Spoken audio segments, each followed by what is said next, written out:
Welcome to the podcast with your favorite cash flow guys, Mike and Blaine. Giving you the best advice while having a beer. When you're running a business, there are problems every day. Let Mike and Blaine help you out and guide your way. Cheers to the good times with Mike and Blaine for business, beer, and BS. Live from Las Vegas, it's Cash Flow Mike and Blaine. Not in Vegas, in Edmonton, which doesn't sound as cool. So 89, I'm on location. Sometimes we do that, people. Sometimes we do things on location because the show must go on, right?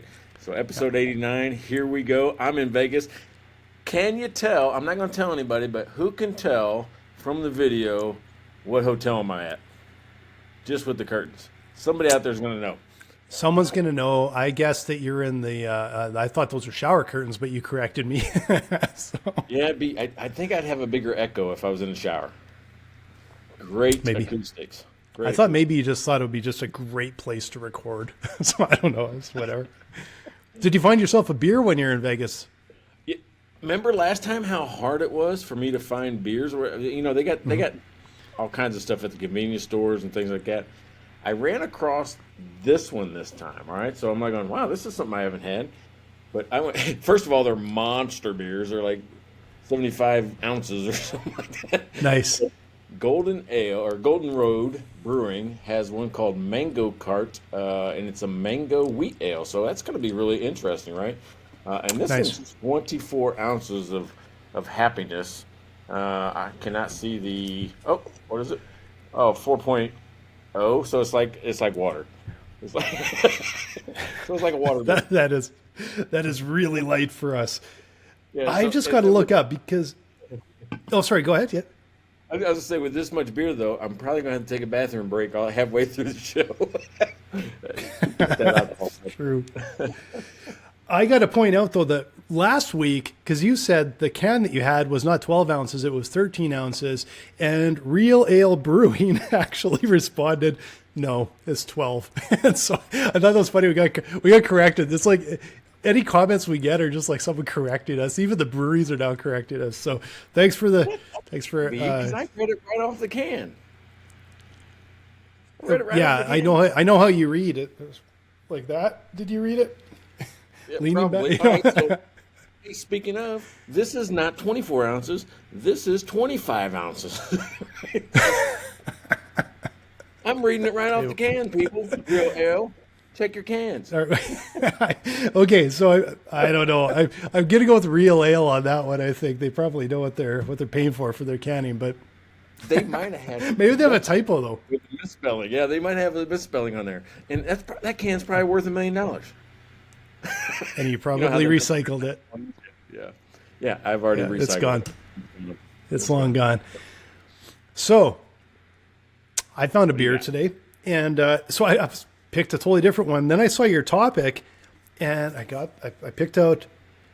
You Got Guts from Anchorage, and Anchorage Brewing is terrific. But check this out; it's got this crazy ass wolf with like a Punisher T-shirt on and a chainsaw, but the chainsaw says kindness.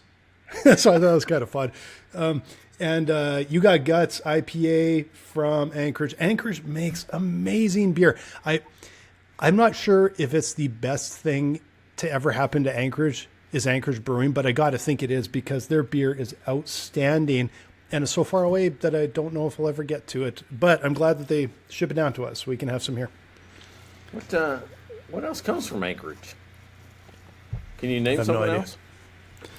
God, that's so sad, right? I mean, I think there was a TV show up there that I watched recently. They're northern. Yeah, I'm back in was it the 90s or even late 80s? Northern something. I'm sure it was. I was sure there was something in Alaska. Northern Exposure. Northern Exposure. That's what it was. Yeah, that was a good show. I totally forgot about that. So nice. I can't read cans, but damn it, I can remember 90s TV sitcoms. And probably every jingle that goes with it. That's right. Oh, man. That's sweet. All right. Okay, so the topic today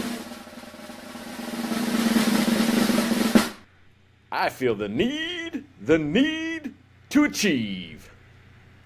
Yeah, basically Awesome. what we're talking about today is, what is it that drives an entrepreneur? What is it that makes you want to do the things that you do? I think maybe it's the need for achievement. It's you want to be successful. You want to achieve something. You want to leave behind something. I don't think it's always money. I think money's always like kind of a result. I think there's a driving force in your heart, in your head, that makes you want to achieve. I totally, well, and now we're just going to agree with each other, but no, I totally agree that it isn't about money. I don't know if I've ever met an entrepreneur. Like maybe there's some business people, but I'm talking an entrepreneur that wants to build and grow something. Money is always secondary. I'm not even sure you can be successful if that's your focus. It's, I think it's sort of this universal drive that ties us as entrepreneurs together. And I don't know where it comes from and what it is, but it's relentless, right? It's, and it is to achieve something. You don't do it just to float along, right? You want to build. Even if you're not successful, you want to build something. Okay, so I said the fact that, it's never the money. I'm going to push on that a little bit, right? I think I say that just because it's a feel-good type of thing, but I think that's bullshit. I think anytime I start a business, I've thought about how much money I can make. No, well, obviously money's part of it. Otherwise, you'd probably do a nonprofit. Even though nonprofit is still going to make money, you just, it's you don't draw from it. But I still think that's not the driving force most of the time. Or maybe ever. It might be like 1A or 1B, but it's not. I don't think number one. I just don't. I think. I want to build something. I want to grow it and get paid and get my team paid and all that. Like that's important. But I don't know if maybe it's just me. Maybe there are entrepreneurs out there that go, I need to make money. I want to make money, but I just don't know. Even at their heart, at their core, is that why they do it, or is it because they could go get a job? Maybe it's the cap. Maybe it's the cap on the money. Like I know that was always something when I was younger that bothered me. The idea that here's how much I can earn and that I'm never going to make. Like just that's what it is. Dude, that bugged me. I left the highway patrol because they had a chart in our general orders book, right? So general orders are like the rules that you're supposed to follow as a state trooper, or how you get promoted. You study this big book. But in the middle of it, it talks about pay structure, different ranks and whatever. And it's a big table. It's a chart like going, when you have this many years in service and you achieve this rank, you will make this much per year. Okay, so as a 20-something-year-old, I'm looking at this chart as, that's my life right there. I got to be here for this many years to make $50,000 or, whatever it is. I'm like going, well, that shit's not going to work. I've got to do something else. That's exactly what happened. I looked at my future and did not like it. Yeah. But your mindset wasn't, I'm going to get a law degree or I'm going to be an MD or something, or there was something else in there that said, I'm going to build something. I'm going to make money doing it. Right. Okay. Can I tell you a secret? Sure. I didn't leave. No one else will hear. Yeah. I didn't leave the highway patrol initially to start a business. I left to go to law school. I had earned a full ride scholarship to law school at UMKC. It was this law enforcement to lawyer scholarship, and I won it. I was the guy that year. Yeah. But it was going to require me moving from St. Louis to Kansas City, clear across the state, and not working, right? As a law student, I wouldn't be able to work. So I'm like going, all right, so we're going to be, I think I'm poor now. I'm going to be super poor. Well, that caused a big strain on the relationship from a guy with, 3 kids, where, what are we going to do? So it didn't seem logical. When I went to go pick up books, I had my schedule. I went to go pick up books. I'm like going, this ain't going to work. This is just, I'm not going to be able to do this. That's a strange thing to walk away, like right before you're going to start classes. And that's when I started the janitorial company, right? Because I'm like going, holy shit, I just quit my job. I now made a decision not to go to law school, and now look at me. Yeah. I'm probably not school material anyway. I mean, I don't even like to read. Well, yeah, no, I guess no, but you're right. Like, I think I'm too dismissive of the idea of trying to earn money. Like I think I'm probably being too dismissive of that. And I know when I had my very first job, and frankly, probably my only job outside of like the usual while I was at university and high school or whatever, I had jobs here and there, crappy, whatever, part-time jobs. My first real career job, that for, I don't know, 2.5, 3 years, something like that. And I left, and I started a business, but I was planning to do my master's at the same time. I don't know what I was thinking. I was doing my master's, and I don't know, I had these ideas. And I think that the entrepreneur part ended up being just like this super magnet.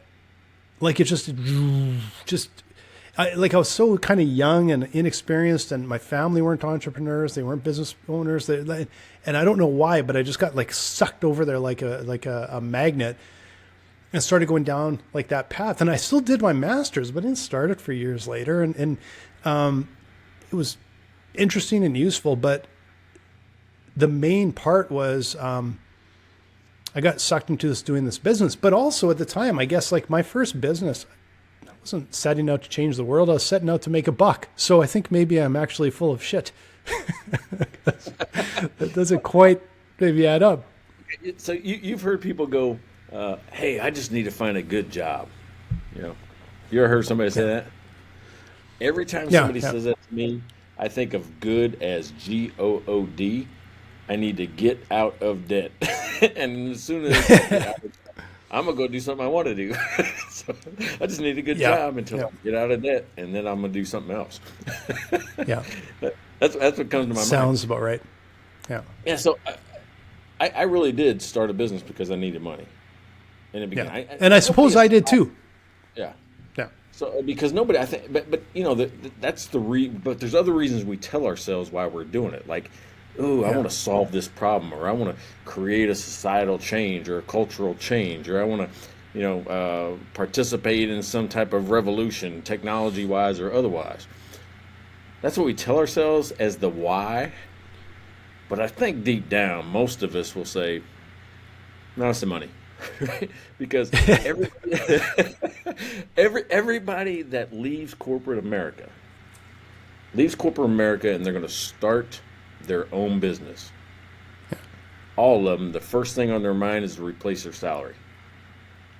That's true. Yeah, that's true. But it's I still don't know if that's the core reason that you're, like, at your gut level, that you're sucked into being an entrepreneur and going. If it was just the money, could someone walk in today and offer me a job, and I would just like, whatever, I'll shut a dry run and go take the job because the money's so good?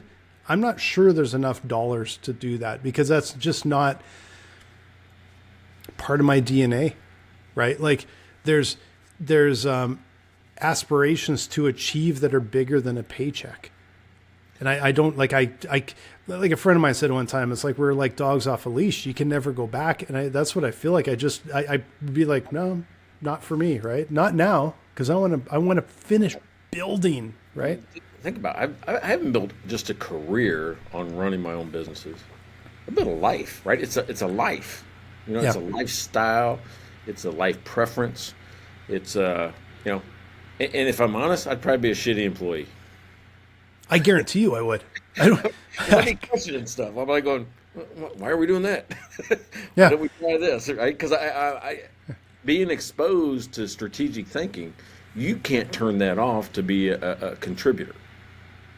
I don't know. Strategically. Yeah. I don't think I just don't know how I could turn off the strategic thinking, but also the responsibility and the pressure to lead and perform. And I just don't know if I don't know.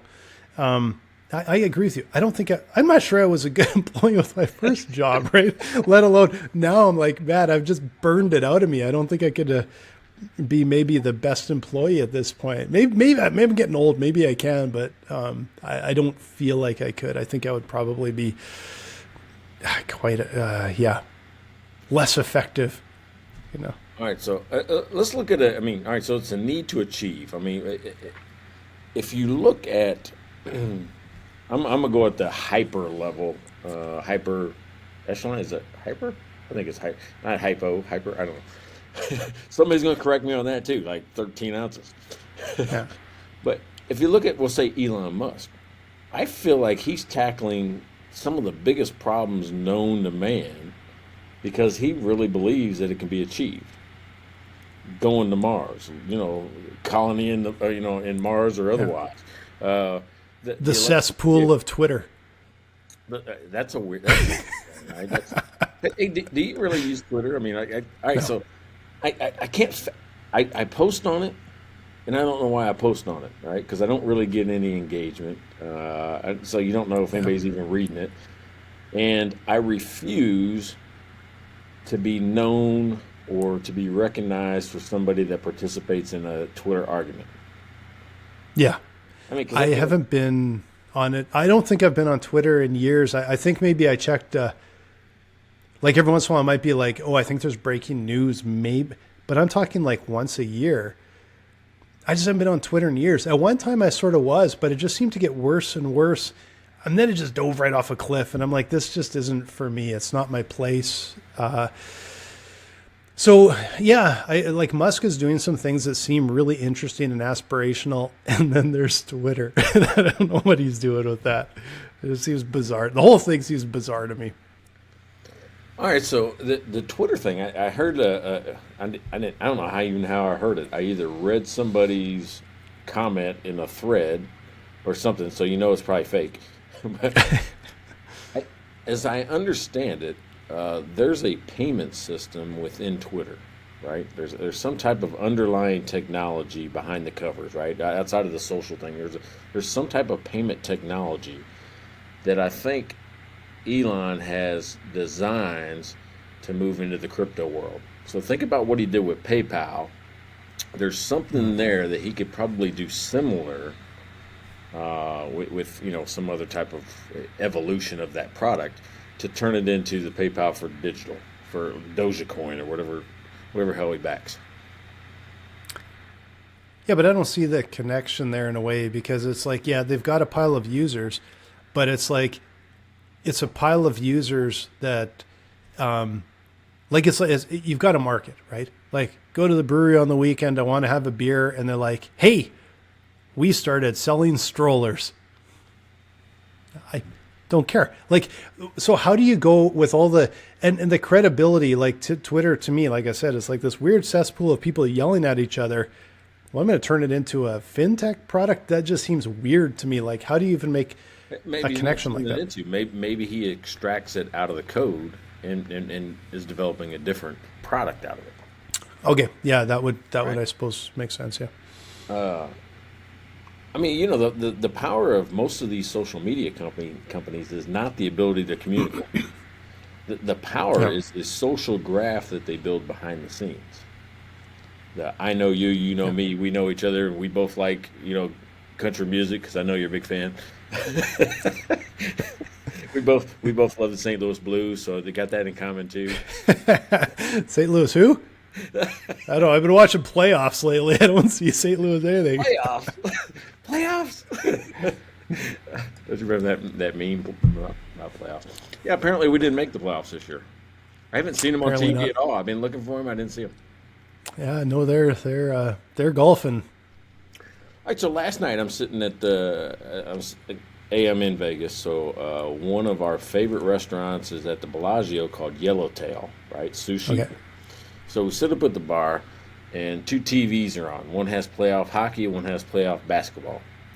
I just found this interesting, and it was a conversation piece. On basketball, Miami was playing New York, right? Miami was playing New York. In hockey, it was Toronto was playing Florida. I'm like going, that's almost like New York and Florida are playing simultaneously on two different sports. I just thought that, you know, the actual, you know, two teams in such close vicinities of each other were playing at the same time in two different sports. I will take it. I'm going to build on that because when we were driving up the coast, we stopped in Santa Rosa, went to Russian River. I probably mentioned that fantastic brewery. If you're in Santa Rosa, you guys got to go there.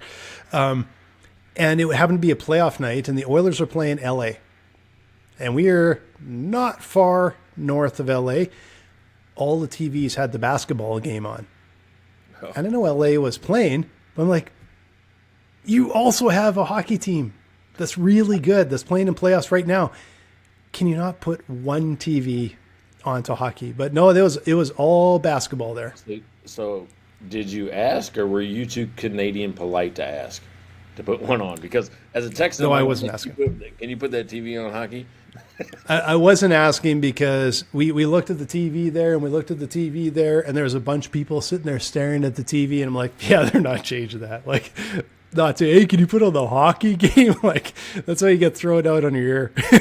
So. You don't know. There might have been 10 other people not looking at it that would have rather watched hockey. They were sitting at their table complaining.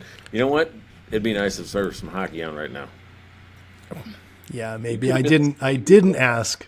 We were okay. We were doing okay. There was beer and there was pizza. I think we had wings. Like, I don't remember. It was good.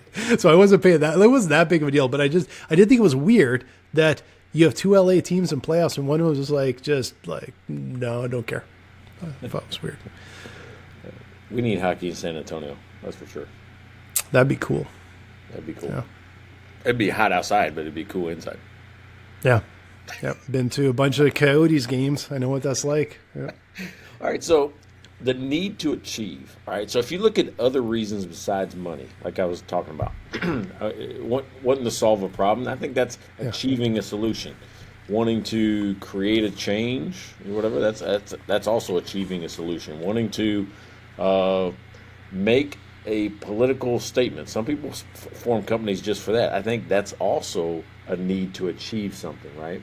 All those are reasons, to start a business that have to do with achievement. What is it that drives somebody to have to achieve, right? Because there's some people who don't have that. Some people are content with just waking up, drinking coffee, getting in their car, listening to this podcast, going to work. Yeah. Doing their job, coming home, and having supper with the family and going to bed.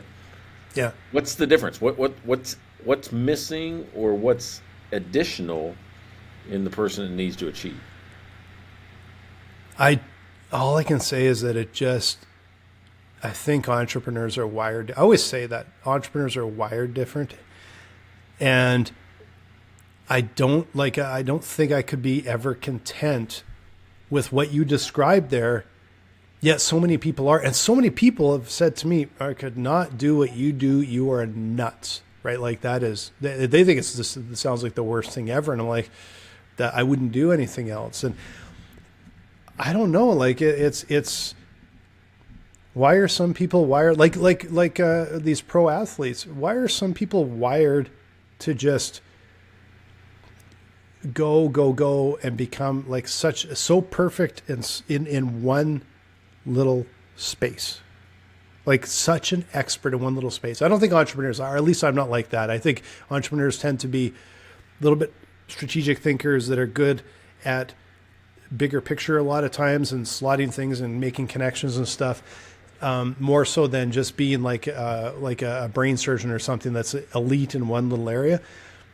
I don't know. I just think it's the way we're wired. All right, so let me tell you what mine was, and you see if this resonates. There was a point in time, again, this is how you get the nickname Cash Flow Mike, when I had maxed out credit cards. I had a line of credit against my house. I mean, I was doing everything I could to keep businesses afloat. And there was two driving factors. And it wasn't that I wanted to be the biggest hotel staffing company in the country. It was I was afraid of failing because of the embarrassment. Yeah.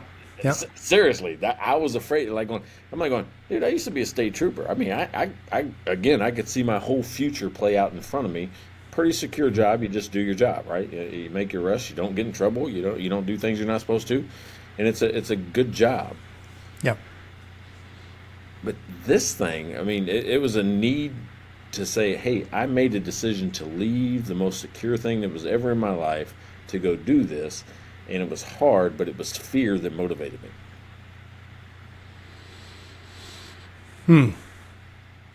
I think there's a massive, it's so weird because entrepreneurs, they always say fail fast and fail. Like that's a good thing. You learn from it. But to me, that's like entrepreneurs are pretty thick skinned for small failures.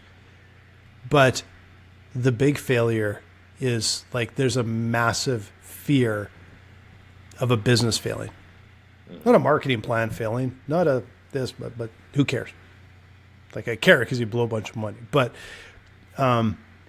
actually the endeavor failing, even though we go into something that like has a 10% chance of making it, is this massive fear of failure. But there's also, I think on the flip side, this, like you've talked about this drive to achieve.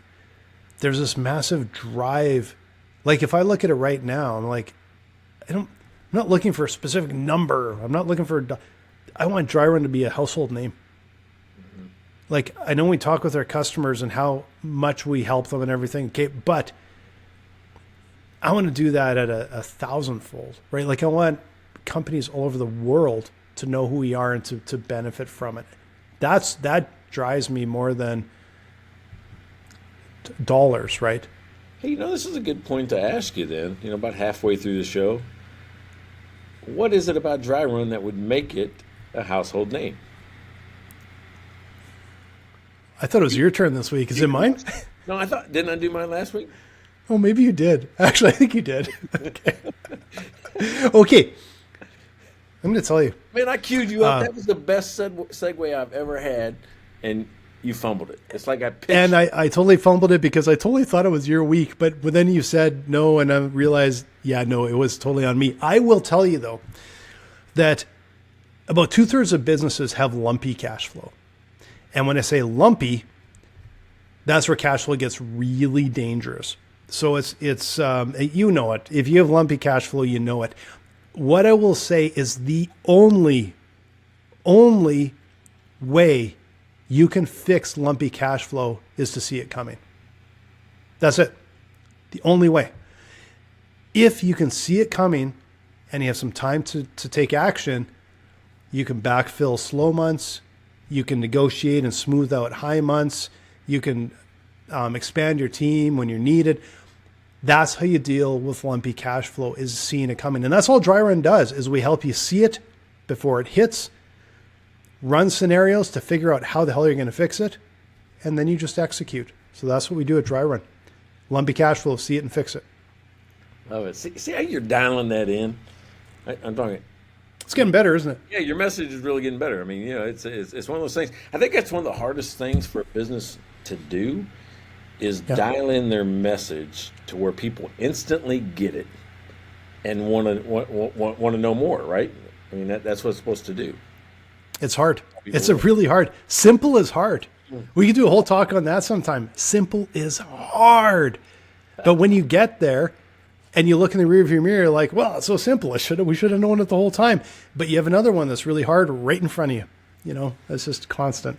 Well, all right. So I've mentioned this before. I think even Breger brought it up the other day, and he told me exactly where this place was. But remember, there's a Rudy's Barbecue in Austin, Texas, and they had a sign for a long time that says, "Worst barbecue in Texas." Dude, how simple is that? I know what it is, and they drew me in by saying it's the worst. I'm like going, shit, I have to taste the worst. I don't know why. It's like, it's like when your friend says, "Hey, smell this." See what it smells like. And you just do it because you're like, well, I'm kind of curious. Got to try it. It's definitely not the worst. It's one of the greatest marketing ploys I've seen. Yeah. I say that. Okay, a little off track here, but so we went to barbecue one night in Austin and had what I thought was a decent barbecue, but honestly, it felt like really heavy after, and I'm like, oh my god, that was hard, like it, and I don't know why. And a couple of nights later, and I'm like, okay, we did barbecue the one time in Austin, we're done. And then a couple nights later, we were leaving one of these party things at Canada House, and some of the guys said, hey, let's go for a barbecue. And so we went to some other different barbecue place. I wish I remembered the name of it. It was right on 6th Street. And it was outstanding. And I felt good after. Huh. And I was like, what is the difference? Like I enjoyed it more, but I also felt better after. I don't know what was it less salt, less fat? I don't know, but I felt fine after. And I'm like, man, that place is magic. It's like magic barbecue. It was amazing. I wish you remember the name, right? So it's kind of like that. I think I got a picture somewhere of the sign, so like, I'll have to look it there's up. a reason why they have like chili cook-offs. Because everybody's got their own little special flavor and little special sauce. And I got to tell you what, I won a chili cook-off with my, a chili that I kind of grew up with and ate for a long time. Yeah. And so I won this chili cook-off, right? I won first place. Nice. Yeah. Nice. I made that chili. I made the exact same damn chili a month ago and hated it. What happened? Okay. What happened? My own chili, my own award-winning chili. I didn't like it. I won't do it again. What do you think happened? Are you sure you didn't just like totally screw the recipe up this time? I don't know how I could have. Right? I don't know how I could have. It's like can of this, can of that, packet of this, packet of that, splash, sprash. I'm not going to give you the secrets, but I guess I can. You're award-winning chili. now because I don't like it. Yeah, because you don't like it. Maybe like MikeandBlaine.com for Mike's chili recipe that was award-winning, but he doesn't like anymore. So Right. maybe you can give it a try. Chili of the world to be now. And I'm not going to try and make it because I know that at this point, sometimes I'll have chili, and boy, does it give me the worst heartburn I've ever had. So what I'm going to do? I'm going to post the chili recipe on our social media. Do it right on Facebook. Right on Facebook. I'm gonna take the chili recipe that I won a contest with, that I grew up eating, that I loved so much that I now hate, that I won't make it again. I'm gonna post it. Now I'm curious a little bit about the contest and who was judging. That sounds a little fishy. Here's how I know I'm at least decent, right? I was actually a chili cook-off judge in Kansas City for 2 years straight. Okay, well, I was a judge at a big I'm talking about, these are legit contests where people are like, getting money and paying money to get into these things. I was a judge for 2 years, so I felt like I knew a little bit about it. Some chilies I'm not into, though, right? Not into it. So what year did you win the chili? Roughly. How old were you? I was 7 years old in kindergarten. No. I won in 2018. Oh, so it's not that long. It's not that long ago. I won. I'd been eating that chili for 20 some years. Eating that chili, same chili. Okay. Now where else is going with that? I just thought your tastes have changed because I'm thinking back to 20 years ago. It's got to be COVID, right? Because I hadn't made it in a while. Got to be COVID. I'm going to lay it. Nothing tastes right. Nothing smells right. I mean, it took a year for me to taste again. I was actually going to ask you if that might be the case, to be honest. I was actually going to ask you that. It tastes different. Some things taste different now today, right? Hey, this is a weird thing. I mean, and don't make fun of me, but even my body odor changed after COVID. When you started with "don't make fun of me," like, oh, here it comes. Oh yeah, because it smells like onions. It's the weirdest thing in the world. It doesn't smell like body odor. It smells like onions to me. To you. To me, right? Everybody else. Oh my God! I hope Courtney isn't like Mike smells like onions now for the rest of her life. It's the weirdest thing. I'm like going, how did that change? It was all COVID related. There is some long tail thing messing with my senses still. I can taste your senses or your BO that is now onion related. Well, I mean, it's my nose. It's got to be in the nose because there's even things that I eat that I'm like going, like Doritos. Damn it. I love Doritos, and I can't eat Doritos because they don't. I mean, I still do, but they don't taste the same. They don't taste the same. I'm saying, man, so I can't eat a whole bag like I used to because they don't taste the same. I'm going, I can only eat a few of these now. How does beer work for you? I don't know. Sounds good. So, okay, you know what happened? Coors Light now has a flowery taste to me that it didn't before. There's a flower to it. It's like, so some taste that went away, some things got heightened. So there's some things that I'm like, oh, I'll smell it. I mean, even the smell of, this is a weird thing too. Even the smell of marijuana changed from what I remember it as a police officer and before COVID. Now after COVID, it smells totally different. Really? Like I had to like re-educate my brain. It says, oh, that's marijuana. Like when you're walking down the street. So I can't even. So it's not the little skunky, or is it just a different variation of skunky? It's a different variation. It's just a totally different way of things that smell. It's the craziest thing. So that's why I think I don't like my chili. Yeah, it might come back then. It may, so keep that recipe, because still share it. See what other people think about it. But it might come back after you've got your old taste buds back, right? The pre-19 taste buds. Okay, so I'm going to share it. I'm going to preface it with, actually, I'm going to name it. I'm going to name it Mike's Poor Man's Chili, right? Because when you look at the ingredients, you're like going, oh, Mike was poor when he was making this. Yeah, you're right. You're right, I was. So that's what I'm going to call it from now on, Mike's Poor Man Chiller. Okay, so and one of these days you can make the rich man chili and go and get some stuff and do a totally different type of chili, and a little bit of lobster, a little bit, and see if you like that one more. First, that would be the achievement. That's the next achievement that you need. Canadians say put lobster in chili. Only a Canadian would say that. There's no way. If I said that in Texas, I would have people turn their backs on me and walk away. Because in Texas, I don't think you can even put beans in your chili, right? It's crazy, right? But now I do.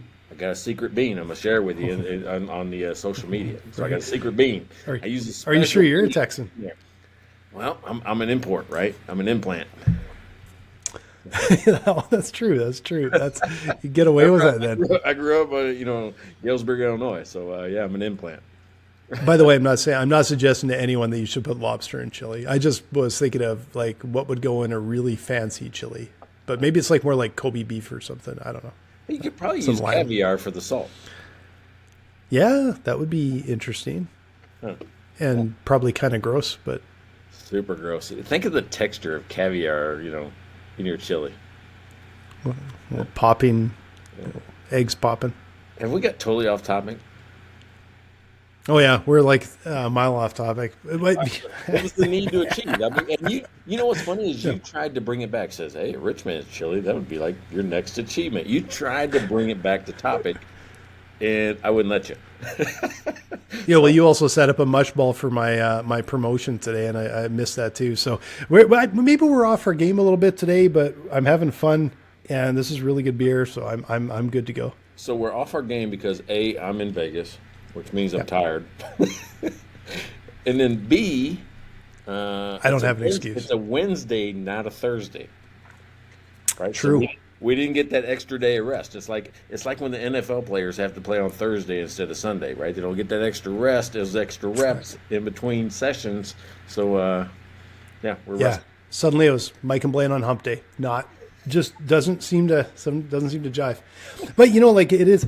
But circling back to the topic, though, it is an interesting.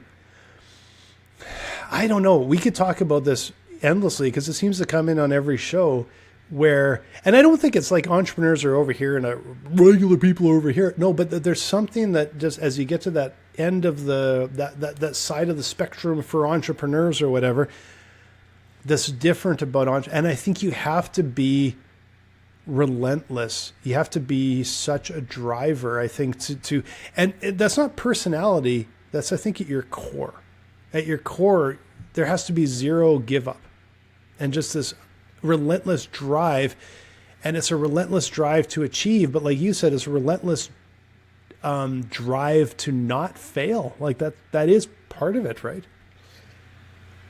It is to me, right? So I also think that when you're driving, when you're trying to achieve, there's a lot of change involved, and this to me is people don't fear change as much. Like you get your customers, you got to change some in the product, or some process you got to change internally. Mm-hmm. People don't really fear change. They fear loss. You got to figure out what they think they lost. right? They're like, oh, if he does this, then that takes away a feature I really love, or if they do that, then I don't get the extra 30 seconds, on this process that they blow off, right? Or whatever that is. Yeah. There's a loss. So I think when you have, when you're trying to drive, first of all, we've talked about this on previous episodes, is building a team that shares your drive. Because if not, you're driving people by pulling them, right? You're pulling them rather than, working with them and pushing them. So the drive. But at the same time, you're no one's going to care about your business as much as you. True. Like no one, and I don't know if anyone else is wired to drive like we do. And I know at times, like I get it, especially when the bolts are flying, and because every entrepreneur is like, there's times where you're like, this is going great, and the next time it's like, holy shit, and sometimes it's all in the same day. And when the bolts are flying over your head, my go-to is to drive and push it, but I know it too, and I'm like, yeah, just got to relax a bit. But you push because you're like, we got to get over that hill. We got to go. We got to push. And I know sometimes I get the just tone her down a bit. You got to bring her down a little bit, right? But I think that's the natural is when times are tough, you drive even harder to achieve, right? Exactly, right. And I think you drive when it's harder, but you don't let up. I mean, when you get over that hump or through that problem or through that challenge, most people don't let up. They go, oh, no, now's the time to put the gas down harder. Yeah. Because we found a seam, we found a crack, we found something that works. We now have a process, whatever that is. Most people like us are going to say, drive through. I mean, more gas, right? More gas it's a weird internal, I don't know, ambition, I guess that kicks in. Yeah. And I know that's something that I always try and work on. I'm not very good at celebrating small wins. Like, I don't even know, I'm sure if I'm good at celebrating big wins. You get over that next rise and it's like, just stop and enjoy the view for 30 seconds. And I can't. I'm like, go, there's another one. Go over that one. How do you slow down? Like, because it's just this nature of just push and drive and go and push. And it's, I don't know if that's always the healthiest thing, right? Well, you think about that though, but and I'm going to try to make a weird comparison that's not going to work. All right. Awesome. Everybody has their listening ears on. Here we go. Think about what we'll say the factory worker that goes in every day and he just goes, I pull this button, I push this lever, or whatever it is. I guess you wouldn't pull a button and push a lever. You do the opposite. But you have a process. You go in every day. You don't care if it's a birthday or somebody's retirement party. You go in the break room for. You just go back and you just do it. Next day, same thing. Next day, the same things. Next thing, same thing. It's a routine. It's a pattern. It's a habit. Yeah. Is that what happens to us? Where we're like, oh, no, we were drive, we get a win, drive, because that's what we know. We push the button and, pull the lever. I think the difference is that we would walk in and go, well, how do I speed this up? How do I make the button go automatically? Well, I don't want to pull the lever. What if we replace it with this? What if we replace this engine with this engine? And pretty soon you've got, like, hopefully you've got something that's really efficient at taking along, or you've just made like the Homer mobile and it's just like, not working. I don't remember the Homer mobile. That's from years ago. What is that? What is the Homer mobile? Do you remember when Homer designed a car? Like they asked him to design a car and it was the Homer mobile. You're talking about the Simpsons. Oh, okay. I've talked about the Simpsons. Oh, man, I haven't watched it in 20 years. But this Homer mobile, he designed it like they wanted the everyman to design a car. So he designed it. Of course, it was just like completely outrageous, made no sense. And like, it was just the dumbest sort of thing. Right. So anyway, I can't remember much. I tell you more about the Homermobile, but I can't remember because it was so long ago. I just remember there's a Homermobile. All right, so tell me this though, Simpsons. You watch Simpsons? You know them. You're kind of a fan. I haven't seen it in 20 years. I bet. Right. Not a fan anymore, or just haven't seen it. I just haven't seen. I don't like we used to like when I was. I don't know in the '90s. I think I watched it, and I don't know when it tailed off. And I don't think I've seen it for probably 15, 20 years, and I don't know why. Just don't. Is this still going? Like, is it still new? I don't even know. Yeah, I think they still have a new episode every week. I think. Huh. All right, but All check right. this Well, out. yeah. I think they've pointed to like 17 or more times where something in the cartoon is actually came true to life. Right? Yeah. Something in the car. What do you make of that? Is that weird? That's got to be, I'm thinking. Well, I'm thinking time travel. That's what the deal is. I'm thinking when you have like 8 billion episodes and you got to fill it up with something, eventually you're gonna hit on something. But I don't really know. You think that there's a randomness? What's that called? Chaos theory. If I just develop enough scenarios, every once in a while, one of them is going to come true. Every once in a while, they're going to come true, yeah. Because that's the thing is that, well, it's the same thing with people that do predictions, and they'll point back. Like you see these guys online all the time. This person predicted the crash in 2009, and here's the article, and it's like, yeah, that's because 365 days a year for 10 years, they're writing something outrageous till one hits. It's like, oh, it's going to crash or it's going to blow, and it's like, I predicted that. Yeah. Really? Did you really, or did you just happen to write that because it was opposite of what you wrote the day before? I don't know. That's my cynical view of it. But there's and so the other thing too is there's a bunch of stuff that was invented on that they always say it's like Star Trek, like all the stuff that was in Star Trek is now. And you start to go, okay, was it the Star Trek predicted it, or did Star Trek actually seep into people's minds and give them the idea? Yeah, that's right. Did they inspire it? Mm-hmm. Right, they inspired it. So, yeah. Let me ask about this. What do you think achievement is? We say there's a need to achieve. If you're the basic entrepreneur or small business owner out there right now, what is it? What are we trying to do, right? Because from the outside, it just looks like you're trying to get rich.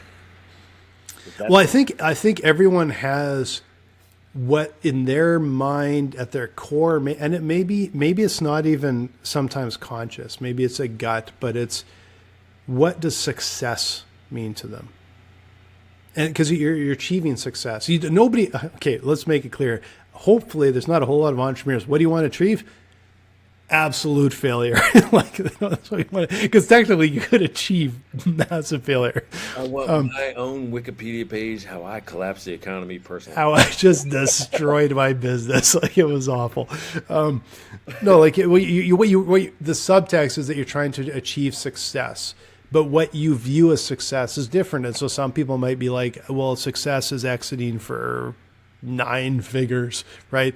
But a lot of, I think, business success is what's that? To do what? Even if somebody says, I want to exit my business for 9 figures, to do what?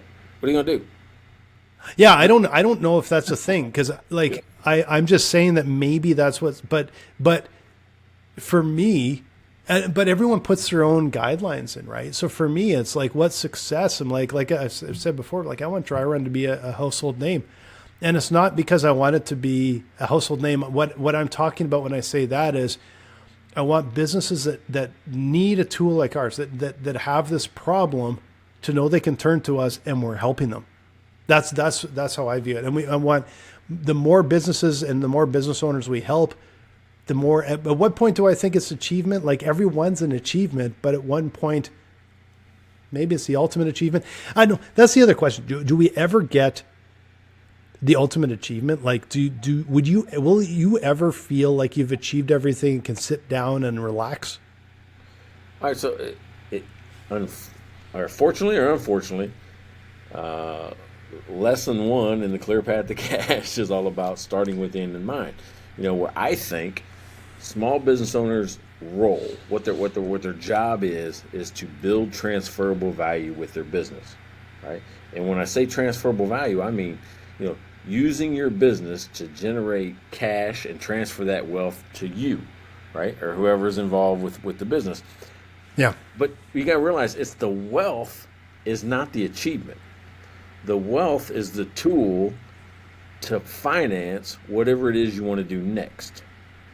So Yeah. there's an ultimate achievement. If my whole goal is I want to buy a house on the lake, I want to get up in the morning, drink coffee, I want to drink wine and watch the sun go out down at night, and I want to do that for the next 25 years, I should be happy enough doing that. That's my ultimate achievement. That's what would make me happy. Yeah.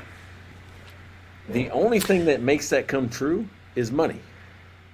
Yes, but do you think there are a lot because I'm biased here, but do you think there's a lot of entrepreneurs that could do exactly what you said? Because when you said that to me, I'm like, yeah, but there's 8 hours in there. Like, I ain't sitting on the deck for 8 hours. Like, I don't know if I'm retirement material, I guess is what I'm saying. Like, and I don't know if I want to do like what I want to do, but I don't know if you're wired to achieve, like, just you're so focused on achievement. That's the other question. Could you ever really stop while you're still moving? And I'm not saying you have to keep starting new businesses and things like that, but can you really dial down and, like, could I ever become, I was going to say, like, sit by the lake or golf. Like, I don't even like golf, so that's a dumb idea anyway, but could I do the stuff I like to do could we hop on our bikes and go every day, grab brunch, go to a bunch of breweries on our bike? Could I do that every day? It'd last a month before I'd go stir crazy. You could have a skateboard and knife shop right there in your garage and just make skateboards and knives and sell them online, or have people come to the garage and pick them up. Still an achievement. Still doing something, right? Like, still. Yeah, but you're like, well, that's what I want to do. I like both of those things. What if I combine them? What if I put knives in the skateboard? Like the switchblade skateboard. That might be my next one. So people wondering, I'm gonna do it. These are some of my skateboards, because I never talk about that, but Mike brought that up, so I'm going to show you that. Got some of my skateboards right there, and I dropped a bunch of hardware off the back here. But that's the thing, is I can't even do a weekend. Like, I can't even. It's hard for me to even, like, just relax and hang out on a weekend without trying to do something, achieve something, right? Is that weird? No, dude. But since I put that backyard in that pool, sometimes my achievement for the weekend is just getting in the pool. That sounds pretty good. Hey, I mean, if you know how much trouble I went to for a whole year to get that thing done. Yeah. Every time it rains or it's cloudy or the temperature's not high enough, I have a sad day. I'm like, damn it, I just want to get in the pool. Yeah. But I feel the same way if the weather's changed and we can't get on our bikes. Like, we were in Scottsdale like the entire winter, and it was a little bit of rain mostly during the week. Fortunately, there was one Saturday where we couldn't go out till about noon, and I was driving her nuts because I was like, I'm losing it. I want to be outside. I want to do what we always do. I want to be out and doing this stuff, and I can do that on the weekends. Like, we can go out, and I need that. You need that relaxing time. But the Monday to Friday, I don't think I would ever get into the place where I could just do that. I think I always have to be doing something, like, just like I said, achieving something, or I just don't think I would keep ticking. Like, I don't know. There seem to be some people that might make really good retired people. I'm not one of them.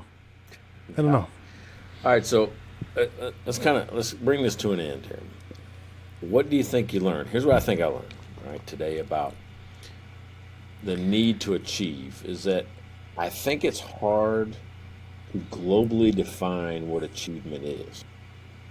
Right? I think it's internal. I think it's you. You have to define it for yourself, because somebody's dream of sitting on their deck is not going to be your dream, right? Yeah. Both entrepreneurs, both whatever. I don't want to sit on the deck either, but I use that as an example. But it's one of those things. So I mean, that's my big takeaway, that there's a drive to do something, but I can't define it for you. No, but I think that's the cord that ties all entrepreneurs together. when we say they want to achieve, are they ever really content? Maybe that's maybe that's the thing, is like, are they ever really content, or is there always the next hill to climb over? And it almost doesn't matter what it is. It's that you have to have a goal. You have to be achieving something, or you're not happy. Hey, you have listened to episode 89 of Mike and Blaine. We have talked all about the need for achievement today. And if you have not went to mikeandblaine.com, go to mikeandblaine.com. We got merch. You can see all the episodes. You can see all the featured breweries that, that we, well, not all of them now, but most of them. Most of them. There's a lot of them on there. Apparently, we have visited a lot of those. And we're on YouTube, and that's where Blaine jumps in with the YouTube stuff. Make sure you follow us. Make sure you subscribe. Make sure you like us. Whatever platform you're on, make sure you don't miss another episode. Subscribe. Make sure you're watching. Got number 90, another round number next week. That's right. And be on the lookout on our Facebook page. I'm going to put it on Facebook, our Facebook page. I might put it on Instagram too. Mike's chili recipe. It's chili, right? And Mike's pre-COVID, tasted great before COVID chili recipe. That's right. Do not try that at home. And if you do, tell us what you think. Check out their website at mikeandblaine.com. Then subscribe to the podcast and buy these guys a beer.